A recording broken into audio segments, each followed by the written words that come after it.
हमारी बंदी से दूर हो, हम पूरे सामर्थ्य के साथ चल पड़े, खिल उठे, सपनों को पा करके रहे, सिद्धि को हम अपने निकट देखें, हम आत्मसात करें, उस दिशा में हम चलना है।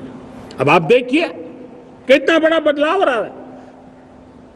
मैं एकदम जमीनी स्तर की बात करूं, विमेन सेल्फ हेल्प ग्रुप आज 10 साल में हमारे 10 करोड़ बहनें विमेन सेल्फ हेल्प ग्रुप में जुड़ी है। 10 करोड़ नई बहनें हैं। हमें गर्व हो रहा है कि हमारे सामान्य परिवार की, गांव की 10 करोड़ महिलाएं आर्थिक रूप से आत्मनिर्भर बन रही हैं। और जब महिला आर्थिक रूप से आत्मनिर्भर बनती हैं, तब परिवार की निर्णय प्रक्रिया की हिस्सेदार बनती हैं, एक बहुत बड़ी सामाजिक परिवर्तन की गारंटी लेकर के आती है। मुझे गर्व है इस बात पर, लेकिन साथ साथ मुझे गर्व इस बात का भी है कि हमारे सीईओ आज दुनिया भर के अंदर अपनी धाक जमा रहे हैं। भारत के हमारे सीईओ विश्व भर में अपनी धाक जमा रहे हैं। हमारे लिए खुशी की बात है कि एक तरफ मेरे सीईओ दुनिया भर में नाम कमा रहे हैं, भारत का नाम बढ़ा रहे हैं, तो दूसरी तरफ विमेन सेल्फ हेल्प ग्रुप से 1 करोड़ मेरी सामान्य परिवार की माताएं बहनें लखपति दीदी बनती है। मेरे लिए ये भी उतना ही गर्व की बात है। अब हमने सेल्फ हेल्प ग्रुप को 10 लाख रुपए से 20 लाख रुपए देने का निर्णय किया है। अब तक 9 लाख करोड़ रुपए बैंकों के माध्यम से हमारे इन विमेन सेल्फ हेल्प ग्रुप को मिले हैं, और जिसकी मदद से वो अपने अनेकविध कामों को बढ़ावा रहे हैं। मेरे साथियों, मेरे नौजवान इस तरफ ध्यान दें। स्पेस सेक्टर एक फ्यूचर है हमारे साथ जुड़ा हुआ, एक महत्वपूर्ण पहलू है। हम उस पर भी बल दे रहे हैं। हमने स्पेस सेक्टर में बहुत रिफॉर्म किए हैं। जिन बंधनों में हमने स्पेस सेक्टर को बांध के रखा था, उसे हमने खोल दिया है। आज सैकड़ों स्टार्टअप्स स्पेस के सेक्टर में आ रहे हैं। वाइब्रेंट बनता जाता हमारा स्पेस सेक्टर भारत को एक शक्तिशाली राष्ट्र बनाने का एक महत्वपूर्ण अंग है, और हम इसको दूर की सोच के साथ मजबूती दे रहे हैं। आज private satellite, private rocket launch हो रहे हैं। ये गर्व की बात है। आज मैं कह सकता हूं, जब नीति सही होती है, नियत सही होती है और पूर्ण समर्पण से राष्ट्र का कल्याण यही मंत्र होता है, तो निश्चित परिणाम हम प्राप्त करके रहते हैं। मेरे प्यारे देशवासियों, आज देश में नए अवसर बने, तब मैं कह सकता हूं 2 चीजें और हुई जिसने विकास को एक गति दी है, विकास को एक नई छलांग दी है। और ये है, पहला है आधुनिक इंफ्रास्ट्रक्चर का निर्माण। हमने इंफ्रास्ट्रक्चर को आधुनिक बनाने की दिशा में बहुत बड़े कदम उठाए हैं।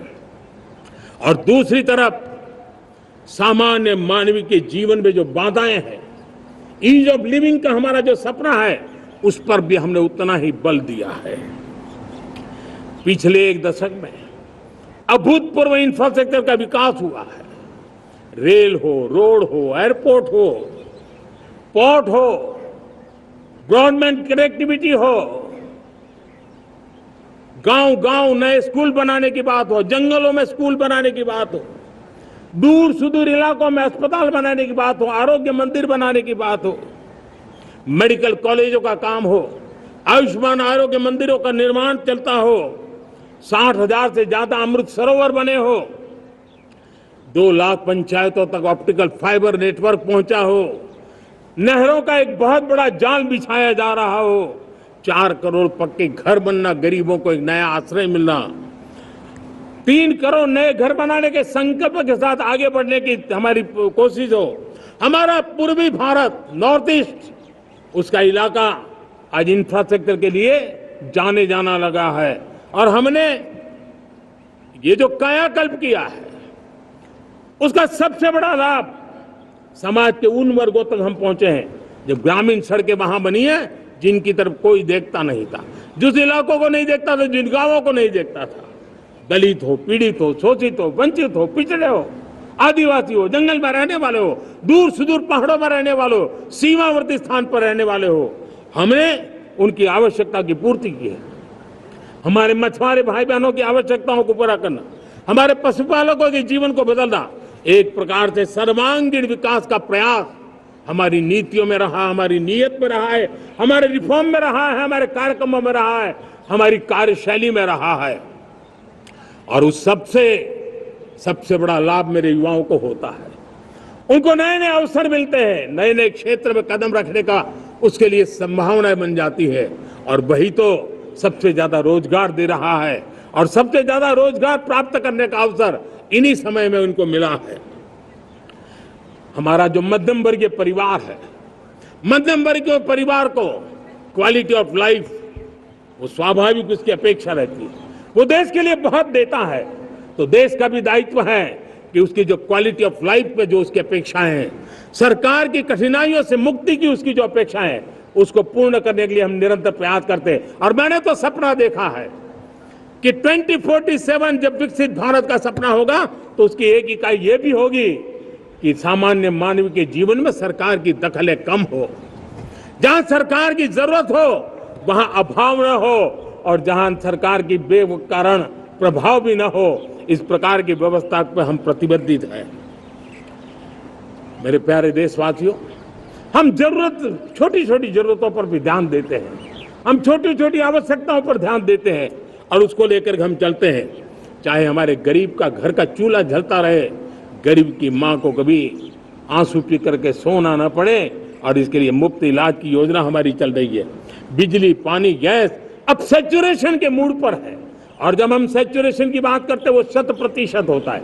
जब सैचुरेशन होता है तो उसको जातिवाद का रंग नहीं लगता है। जब सैचुरेशन होता है तो उसमें पांथिकता का रंग नहीं लगता है। जब सैचुरेशन का मंत्र होता है तब सच्चे अर्थ में सबका साथ सबका विकास का मंत्र साकार होता है। लोगों के जीवन में सरकार की दखल कम हो, उस दिशा में हमने हजारों कंप्लायंसेस के लिए सरकार सामान्य मानवी पर बोझ डालती थी, उन सारे कंप्लायंसेस को दूर किया। हमने देशवासियों के लिए 1,500 से ज्यादा कानूनों को खत्म कर दिया ताकि कानूनों की जंजाल के अंदर देशवासियों को फंसना न पड़े। हमने छोटी छोटी गलतियों के कारण ऐसे कानून बने थे उनको जेल में अंदर धकेल दिया जाए। हमने उन छोटे छोटे कारणों से जेल जाने के जो परंपराएं थी उन सारे कानूनों को नष्ट कर दिया और उसको कानूनों को जेल भेजने के प्रावधान को व्यवस्था से बाहर कर दिया है। आज हमने जो आजादी की विरासत के गर्व की बात हम जो करते हैं, सदियों से हमारे पास जो क्रिमिनल लॉ थे, आज हमने उसको नए क्रिमिनल लॉ जिसको हमने न्याय संहिता के रूप में, और जिसके मूल में दंड नहीं पर नागरिक को न्याय, इस भाव को हमने प्रबल बनाया है। ಕನ್ನಡಿಗರ ಮೆಚ್ಚಿನ ನಿಮ್ಮ ನ್ಯೂಸ್ 18 ಕನ್ನಡ ಈಗ ವಾಟ್ಸ್ಆಪ್ ನಲ್ಲಿಯೂ ಲಭ್ಯ. ಕರ್ನಾಟಕ ಮತ್ತು ದೇಶ ವಿದೇಶದ 360 ಡಿಗ್ರಿ ಸುದ್ದಿ ವಿವರವನ್ನ ನೀವು ನಿಮ್ಮ ಕೈ ಬೆರಳುಗಳಲ್ಲಿಯೇ ಪಡೆಯೋದಿಕ್ಕೆ ಈ QR ಕೋಡ್ ಅನ್ನು ಸ್ಕ್ಯಾನ್ ಮಾಡಿ. ನಮ್ಮ ಚಾನೆಲ್ ಅನ್ನು ಫಾಲೋ ಮಾಡಿ, ನೋಟಿಫಿಕೇಶನ್ ಆನ್ ಮಾಡಿ.